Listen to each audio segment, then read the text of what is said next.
Powered by the Montana Television Network. Montana This Morning continues on Montana's News Leader.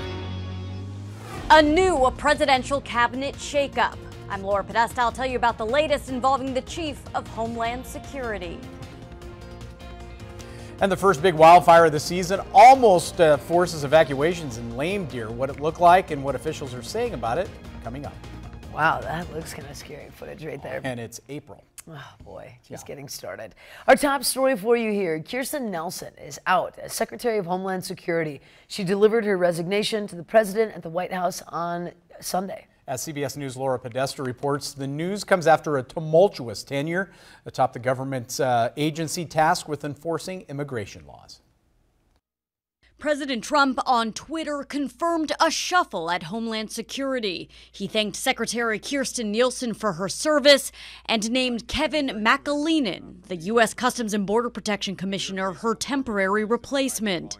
A source tells CBS News White House senior advisor and immigration hawk Stephen Miller is behind the move, and it's part of a broader overhaul at the department. We face a crisis. During her 16-month tenure, Nielsen drew criticism for enforcing the separation of migrant families at the border. In March, members of the House Homeland Security Committee scrutinized the secretary for her handling of the crisis. And as a member of this committee, you're darn right I'm going to hold you accountable for knowing what's happening at the bottom. Nielsen joined President Trump in Calexico, California, Friday. On Thursday, during a visit to another border city in Arizona, she encouraged Congress to do more to enhance border security. This is entirely unprecedented, and the humanitarian and security crisis will continue to get worse until Congress acts. It's unclear whether Nielsen quit or was forced to leave. Laura Podesta, CBS News. Now, in a series of tweets, Secretary Nielsen thanked DHS employees and told them, quote, keep up the good fight, end quote. She will remain as secretary through Wednesday to help with the transition. More to follow on that as the week progresses. I'm sure. Matt joins us now. Boy, this looks like a soggy week ahead of us. It certainly does, but our temperatures are actually very comfortable. It's nice to be able to get outside without the heavy coat. You're going to want to find the rain jackets, though, unfortunately, as we're going over the next few days if you're spending time outdoors. 30s and 40s this morning, and we are seeing that moisture trying to wind up across western Montana for the morning. It looks like it's going to be wet during the lunch hours, scattered showers into the afternoon, and then a transition to rain-snow mix, especially in the mountains of southwest Montana as you head into the evening. We're going to go over some of the numbers, including rainfall amounts. Very impressive. You won't want to miss it. We'll talk about it here in about 10 minutes. Thank you for that, Matt. It is 6:31. Firefighters continue to monitor the smoldering remains of a wildfire that struck Lame Deer on Sunday. 17-acre fire started Sunday afternoon, forcing road closures and threatening structures and homes in town. According to the Bureau of Indian Affairs, local crews responded to 3 wildfires Sunday morning. The BIA says it's not clear what caused the fire, but the cut-across fire began near the Jimtown Cutoff Road north of US 212. Winds moved in and pushed the fire north into the town of Lame Deer. Highway 212 and Montana Highway 39 were closed while trying to contain that fire. Both reopened around 7:30 last evening. Rosebud, Ashland, and Forsyth County firefighters all helped combat that blaze. The winds hit, this front hit, and it pushed it over several hills, and it got down into the Lame Deer Creek drainage, and it just actually literally burnt into town. It's uncommon to have a fire like this in April. Now, we are told homes along Highway 39 were preparing to evacuate, but the fire was contained before that threat to those homes, fortunately. And Bozeman Mayor Cindy Andrus is asking residents to work towards conserving water as a part of the National Mayor's Water Challenge for the month of April. MTN's Medeiros Babb finds out why conservation in Bozeman is critical. The city of Bozeman gets its water from 3 main sources: Highlight Reservoir, Sourdough Creek, and Lyman Creek. Water conservation specialist Jessica Alstrom said because the city relies solely on snowpack, it is drought prone. So that means that we have very limited water supplies, and our growing population is putting an even greater demand on those already limited supplies. Besides the month of February, snow didn't fall all that much, and the city won't be able to tell if there's enough water until that snow is melted. It's too early to tell. Unfortunately, we don't get an advance warning for low water years, but it'll be important to keep an eye on how quickly all this water or all this snowpack runs off and melts and how much snow we have left later in the summer. To avoid a drought, Ahlstrom recommends citizens take measures to conserve water. Water conservation is really the city's most sustainable solution to ensuring that we do have a reliable water supply as the city grows and as we see more people move to this area. So it's important just to raise awareness about the importance of conservation and what each person can do to help.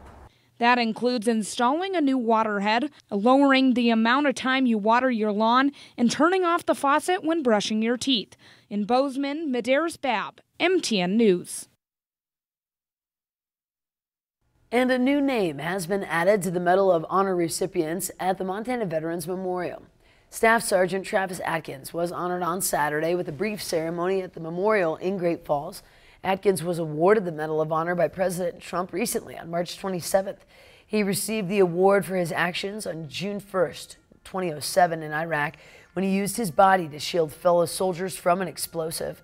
Organizers say they will do more to honor the Medal of Honor recipients this coming Memorial Day. I think with Sergeant Atkins now being installed and his sacrifice, that it brings it to a finer point now. We haven't had a Medal of Honor recipient since World War II. In all the other battles we fought. So I thought it would be good to remind the community about the sacrifice of Medal of Honor recipients, and whether posthumously or they lived through the battle. And by extension, we also honor all veterans continuously. Now a formal ceremony will be held on Memorial Day at the Montana Veterans Memorial starting at 2 p.m. Also, fundraising continues for the victims involved in a shooting spree last month, injuring 3 and killing 1.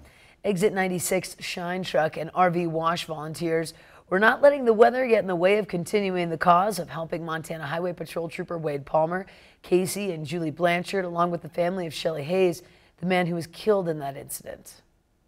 I think everybody that was really here to support the cause came no matter what. I don't think the rain stopped them. I mean, they knew the money was going to a good cause, so.